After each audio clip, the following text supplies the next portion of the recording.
Breeder in Captivity. Warning, this is not for the faint of heart. It's not a nice message. Dela, they assigned a number to you. I gave myself a name that I remembered from a past life. Me, so you remember your past lives? Dela, oh sure. We're totally in contact, but there are barriers to stop us from getting out of here. Me, the breeder number is like our social security numbers or tax identification numbers. However it is they want you to serve them, what your role on earth is for them. So they give you the appropriate number. You're either a money earner and you pay for all of this, or you're a breeder and you get a number, or you're a biobot soldier and you get a number. Yeah, don't they issue numbers in prisons on the surface? Sure. They tell us it's because names can be repetitive but numbers never are unless you want them to be. Okay, I can hear you're really trying to tell me this. Don't worry, you're not the only person who talks to me while I'm in the bathroom. LOL. Alright, all humor aside, Dela, you said you had to give yourself a name, you said that your cycles are tracked and you're bred regularly. That maybe is why they have the moon and sync them up to women's cycles, so that they'd be more fertile. Seems to me, that ets aren't fertile unless they will their body to respond that way. So we have no choice here and we have frequent cycles. This could be for this breeding purpose. All I can say, if they wanted it that way, they got their wish because there's a lot of us. Loads. Dela, Me, now what else were you telling me about becoming a mother this way? Dela, it's them taking control of the God process. That's what it is. They're the ones who want to be the gods. What I was telling you is how dehumanizing it is to have just a number, and then to have so many children you can't keep track of them. They're removed from you right at the start. You don't get to bond with your child. You just have another one as soon as you're ready. Me, what happens to mothers who can't produce anymore? Dela, they're either killed or used for sexual purposes or eaten as meat. Me, wonderful. I'm being sarcastic.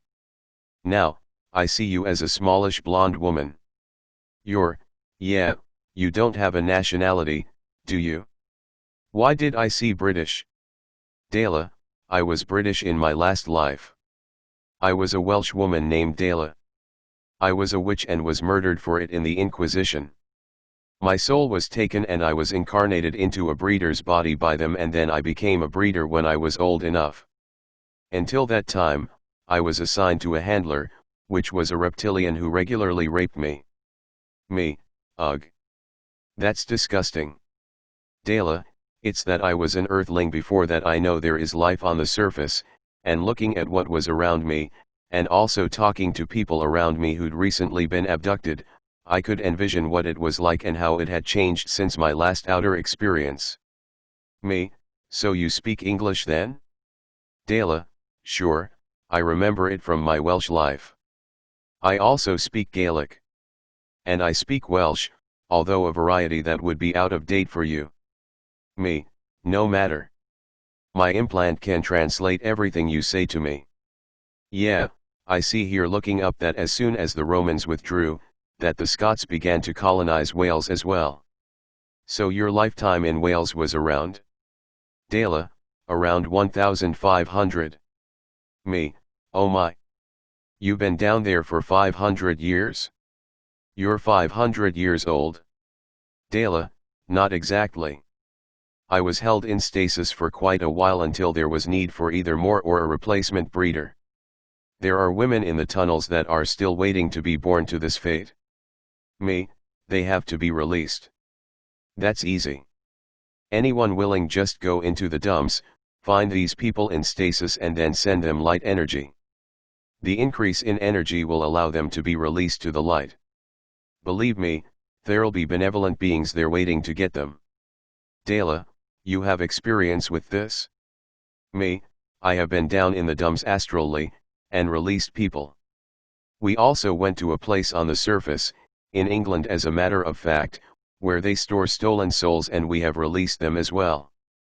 They keep them caught in some kind of frequency net where they can't change frequency and it aligns with the net. When you intervene, then they can be released to the light. Dela, aha. Have you seen the spiders then? Me, yup. The chimera. Nasty looking things.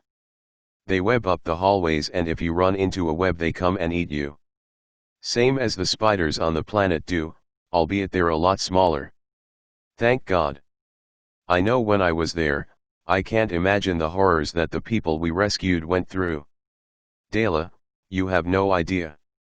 Me, do you know what kind of children you ended up producing?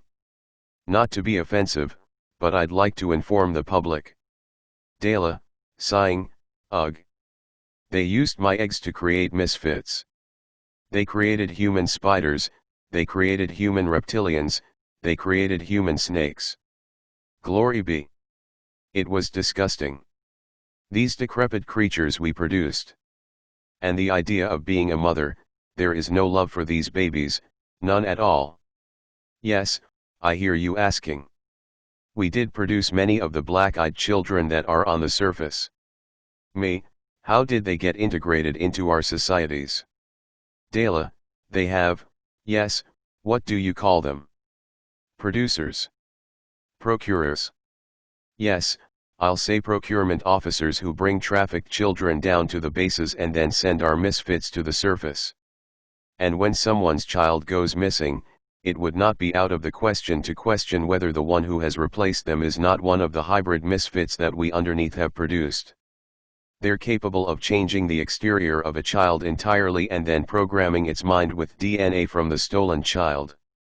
So you never realize your child is a replacement. Me, wow. Dela, oh yes. That's how they get them on the surface. And then there are people who simply adopt them or take them knowing they are evil children and not completely human. If the mother or father is such a child themselves, and perhaps they cannot reproduce because oftentimes these hybrids cannot reproduce, they will simply requisition one from the depths of hell. Me, that's what you call it. Dela, we called it a lot of things. But hell, yes, that's an appropriate description. There was no glory in motherhood, let me tell you. None at all. It was a production line. A factory. Sometimes they would mess with the child before it was born. They would operate and that was excruciatingly painful for the mother. Me, I know. They were pulling these children out and helping them on the surface. I've heard of human babies with pig noses, for example. That's what they were doing in Atlantis. Dela, yes. Me, now, presumably, you wanted to die. Dela, there was no escape in death. They have your soul chained to their system. The only escape was rescue and finally, you came. We owe you so much gratitude. You stopped our lives of hell. Me, wow. Sorry, Dela, I have to take this in for a second.